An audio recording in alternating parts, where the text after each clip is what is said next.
Hi, I'm Marcus Lab with the Indie Music Lab, and today we're going to talk about... Oh look, there's a puppy! Hey, how's it going, buddy?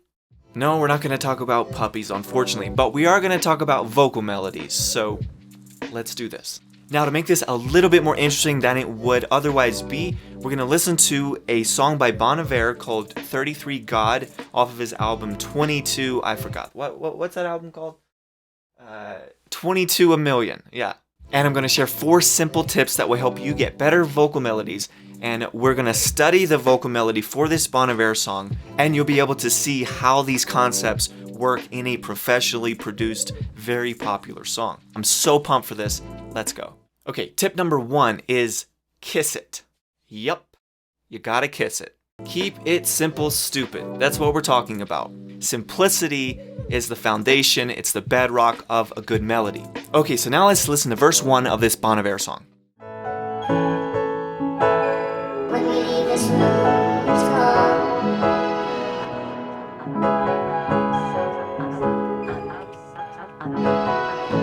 Is the company stalling?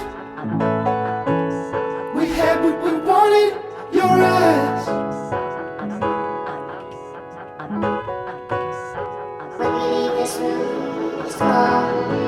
With no word from the phone, I'd be happy as hell if you stayed for tea. I know so well that this is all there is. This is how we grow now, a child ignored. These will just be places to me now. The foreman is down, When we leave this room, we're rising the stairs. Amazing melody, right? It sounds so good. Now, notice how the first line goes, is the company stalling? So it's da-da-da-da-da-da. So there, we're introducing a motif, right? That then repeats immediately after that. Is the company stalling? We had what we wanted. Now, this simplicity that gets repeated is what gives any given song its identity, essentially. Because a song that has no motif, that has no repetition, that has no home base, that's not even really a song. All it is an improvisational piece. Which, if that's what you want to make, by all means go for it, but don't expect a bunch of people to be attracted to your music if there are no motifs and no repetitions with the melody. There needs to be some semblance of a pattern, and not just one pattern, but multiple subtle patterns that go in and out throughout the song. Because you want to keep your song interesting, and essentially what you're doing is you're trying to toe the line between order and chaos. You want just enough order and structure, but not too much that it starts to get boring, and you want just enough chaos and unpredictability to keep it interesting, to keep things moving, to keep things fresh. Notice here at the 55-second mark, there's this new note and this new motif that is introduced that gives this illusion of unpredictability or of this fresh, stepping out of the order that you've created into something new. Let me show you where that is. If you stayed for tea, I know so well that this is all there is. this is how we grow now, a child ignored. And then it goes right back. So that's the new element. But then it goes right back to right? And we've already heard that. Now it's not some glamorous melody, but it's subtle enough to just grab your attention, to keep you engaged into where the song is moving to. So I know so well that this is all there is. This is how we grow now, a child ignored. okay, tip number 2 is leave empty space. There's nothing worse than listening to a song that has no contrast, that is just a monotone, static sound throughout the entire song. What makes music so special and what really takes music to the next level is the elements of contrast. That's what we like about music. There's just something so incredibly powerful about having 1 or 2 sections of your song where everything just becomes sparse and minimalized and stripped down to just 1 or 2 or 3 elements, and you can just feel this sense of weight lifted off, right? And it feels very open and empty. and it gives this incredible dynamic and contrast to what you've heard maybe in the section that came before it. And there's one section in this song that does it beautifully. Let's have a listen. The foreman is down, we're rising the stairs.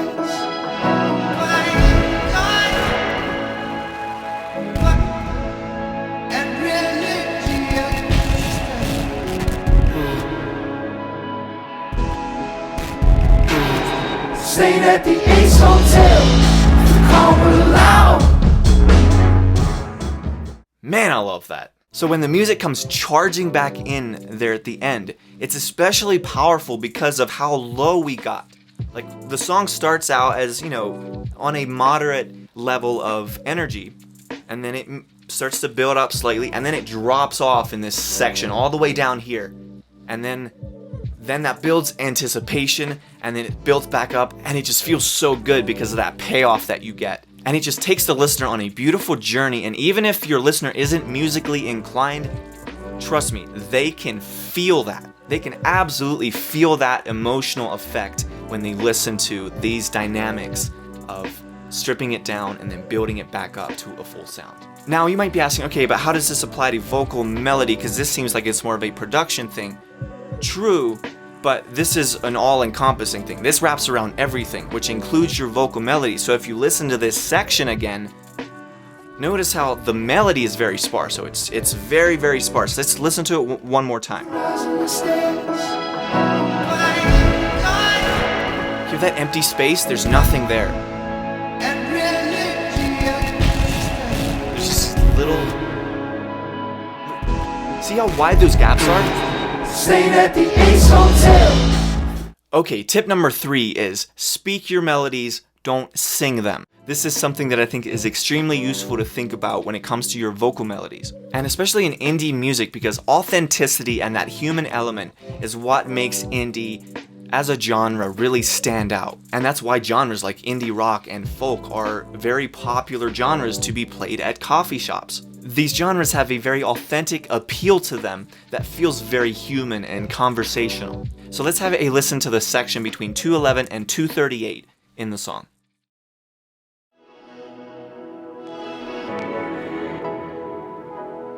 Well, we walked up on that boat in the street. After you tied me in the driveway of the apartment I was beat. Sent your sister home in a cab. Said I would've walked across any thousand lands. I didn't need you that night. Not gonna need you anytime. Just gonna take it as it goes. I could go forward in the night, but I better fold my clothes. Oh my gosh, I love those drums. As a producer, they got these drums right. Dude, they're so good. Now, just notice how loose that melody feels. It feels very conversational, right? Across any thousand lands. I didn't need you that night. Not gonna need you anytime. Just gonna take it as it goes. And when you start to get into this mode of singing, where you start to think more of it as a conversation, you'll get more natural sounding melodies that resonate more with your ears because of the authenticity of the sound and the very conversational touch and nuance that it has. And it gives you this really cool feeling of letting go, and the melodies kind of start to write themselves because you inflect in a more conversational way, and your melodies start to sound more natural, which means your melodies will start to sound better because you're not trying to like sing them perfectly. Instead, you're trying to inflect in a more conversational way.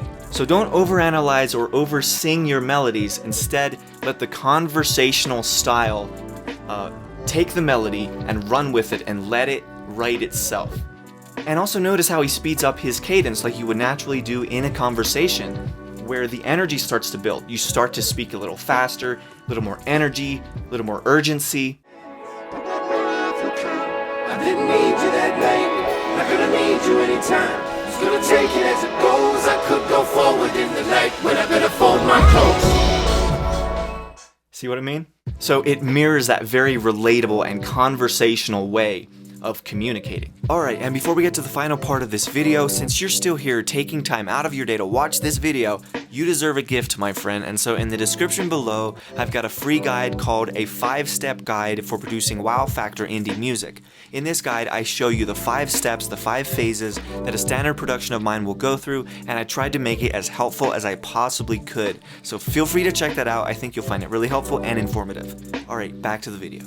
Okay, tip number 4 is have an element of a call and a response. So in this song, there's a main element which we will call the call, and that would be the lead vocal. Now, there's also a response to that lead vocal, which is this like affected vocal sound that you hear. It sounds very different, and it has a really strong contrast to the lead vocal, and it provides a really nice call and response effect in this song. Let's have a listen. Sent your sister home in a cab. Said I would've walked across any thousand lands. I didn't need you that night. Not gonna need you anytime. Just gonna take it as it goes. I could go forward in the night, but I better fold my clothes. There's just something really satisfying when our ears hear that call and then they hear that response. It just draws us in, it pulls you in, and it just makes you want to keep listening to the song. And it's such a powerful tool that every great musician and every great producer and every great vocalist utilizes. Now don't just think of the call and response in a low resolution context or you could say just an obvious context of the lead vocal and that more synth sounding vocal. Instead, let's go even higher resolution, and within the vocal melody itself, there is a call and response element, and let me show you what I mean. Is the company stalling?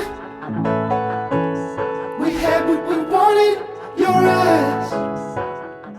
Hear that? So here's the call. Is the company stalling? We had what we wanted. That's the call, and then your eyes. So that's the response, right? You have this call. It spits out, you could say, spits out that motif into the universe as a call, and then your eyes is the response from the other side, and it just brings everything together to the center. And it sounds very natural. It sounds the way it's supposed to sound, right? It has this resolution to it. Alright, that is it for me today, guys. Thank you so much for watching this video. If you could, leave me a comment. I would love to hear what is the one thing out of these 4 tips that you found the most interesting, that was maybe a light bulb moment for you. I would love to hear that, and I would love to start a conversation with you in the comments. So, until next time, see ya.